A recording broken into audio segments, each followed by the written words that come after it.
Tughril bag और चगरी bag दोनों भाइयों में हद दर्जे का इत्तेफाक, ताउन और इत्तेहाद था।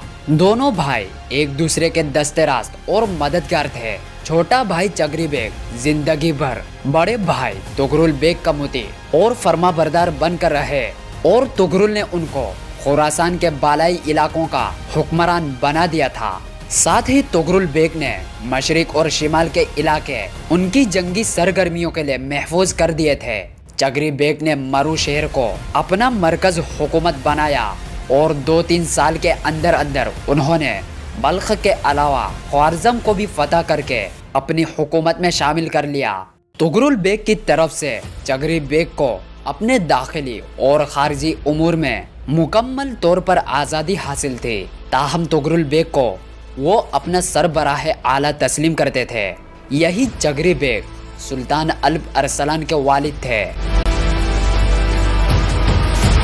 तुगरुल बेग ने सल्जूकों की सल्तनत के सरबराह की हैसियत से निशापुर को अपना मरकजी शहर बनाया। जिस तरह उनके छोटे भाई चगरी बेग ने अपने इलाकों को वुसअत देना शुरू की थी, उस तरह तुगरुल बेग ने भी मुख्तलिफ इलाकों पर हमलावर होकर अपनी सल्तनत को वसी करना शुरू किया और बहुत जल्द उन्होंने दहिस्तान, जरजान, तबरिस्तान, जबाल और कई दूसरे इलाकों को फतह करके वहां अपनी हुकूमत कायम की।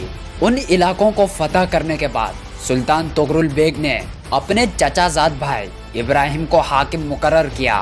वो भी फारिग न बैठा, बल्कि उन इलाकों का हाकिम बनने के बाद उसने रे और हमदान के इलाके फतह करके सल्जूकी सल्तनत में शामिल कर दिए। सल्जूकों के पहले उन इलाकों में एक और खानदान हुक्मरान था जिसे दिल्मी कहकर पुकारते थे और ये गुज़िश्ता 1 सदी से ईरान, इराक, किरमान और अस्फहान पर हुकूमत करते आ रहे थे। खुद बगदाद पर भी जब उन्हीं दिल्मियों का कब्जा था तो खलीफा बगदाद उनके सामने दम नहीं मार सकते थे और दिल्मियों के सामने खलीफा बगदाद की हैसियत एक मअर्ज वजीफा ख्वार से ज्यादा न थी।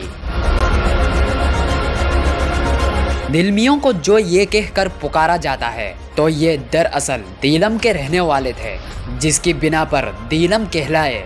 जिन्होंने दीलम के इलाके में नया इस्लाम कबूल किया था, उनके बाप का नाम बोया था, लिहाजा ये बनु बोया कहलाए। इनके साथ दिल्मियों की काफी बड़ी ताकत और कुव्वत थी।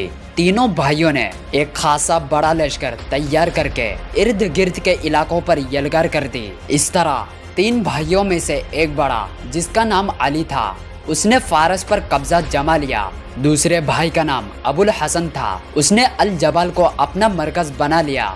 तीसरे भाई का नाम अहमद था, उसने कुछ दूसरे इलाकों पर अपनी हुकूमत कायम कर ली।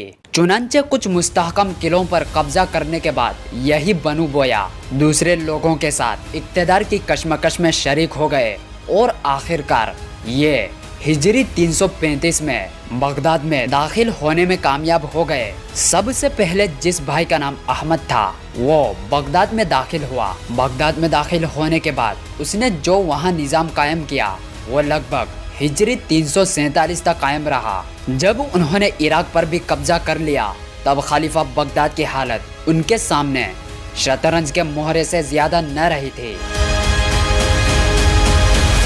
ईरान, इराक और आसपास के इलाकों में बनु बोया की हुकूमत गो बड़ी मजबूत और मुस्तहकम थी, लेकिन उसके बावजूद उनकी हुकूमत खत्म होकर रही। जिस वक्त सल्जूकी अपने सुल्तान तुगरुल बेग की सरकिर्दगी में मुत्तहिद रहते थे, उस वक्त दिल्मियों की ताकत अपने उरूज पर थी। उस मौके पर सल्जूकियों और दिल्मियों के दरमियान झड़पें होने लगी, लेकिन खलीफा बगदाद कायम बामिर असासा ने मुदाखलत करके और अपने असर और रसूख को बरूए कार लाकर दिल्मियों और सल्जूकियों के दरमियान सुलह करा के एक तरह से खुशगवार ताल्लुकात पैदा करने की कोशिश की थी।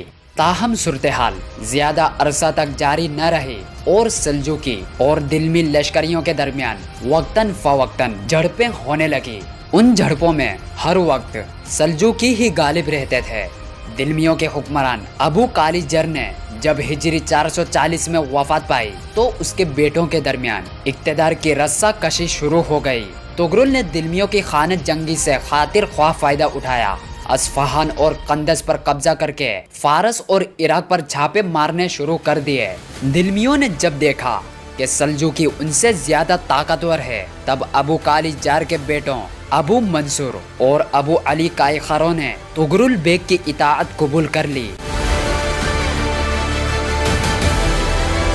البتہ تیسرے بیٹے ابو منصور خسرو فیروز نے، جسے ملک رحیم کے لقب سے یاد کیا جاتا تھا، دلمی سلطنت کا سربراہ اور بادشاہ بننے کا اعلان کر دیا اور فارس، خوزستان اور عراق کے کچھ علاقوں پر اس نے اپنا اقتدار مضبوط کرنے کی کوشش کی۔ جن دنوں ملک رحیم اپنی سلطنت مضبوط کرنے میں مصروف تھا، انہی دنوں سلجوقی سلطان تغرل بیگ آذربائیجان، شیراز، موصل اور دیار بکر وغیرہ کے علاقوں میں نظم و ضبط درست کر رہے تھے، اس لیے کہ ان پر وہ قبضہ کر چکے تھے۔ اس کے علاوہ وہ رومنوں کے علاقے آرمینیا پر بھی حملہ آور ہوئے اور ان کے علاقوں کو بھی انہوں نے تاخت و تاراج کر کے رکھ دیا تھا۔ اس طرح ان کی غیر حاضری سے ملک رحیم نے فائدہ اٹھا کر اپنی طاقت میں اضافہ کر لیا تھا۔ اپنی مہمات سے فارغ ہونے کے بعد تغرل بیگ اپنے لشکر کے ساتھ بغداد کی طرف متوجہ ہوئے۔ اپنے لشکر کے ساتھ تغرل بیگ نے بغداد کے دروازے شماسیہ کے باہر قیام کیا۔ اس دوران دلمیوں کی بدقسمتی کے انہوں نے سلجوقیوں کے کچھ لشکریوں کو موت کے گھاٹ اتار دیا۔ اس پر یہ افواہ پھیل گئی کہ ان سلجوقیوں کو ملک رحیم کے اشارے پر موت کے گھاٹ اتارا گیا ہے۔ اس صورتحال سے تغرل بیگ نے برہم اور غضبناک ہو کر حملہ آور دلمیوں کا انہوں نے خاتمہ کر دیا۔ دلمیوں کے بادشاہ ملک رحیم اور اس کے بڑے بڑے سالاروں اور امراء کو گرفتار کر کے انہوں نے ان کو نظر بند کر دیا۔ اس طرح بنو بویا یا دلمیوں کا آفتاب اقتدار ہمیشہ کے لیے غروب ہو گیا۔ یوں تغرل بیگ نے ان کے تمام مقبوضہ جات کو اپنی سلطنت میں شامل کر لیا۔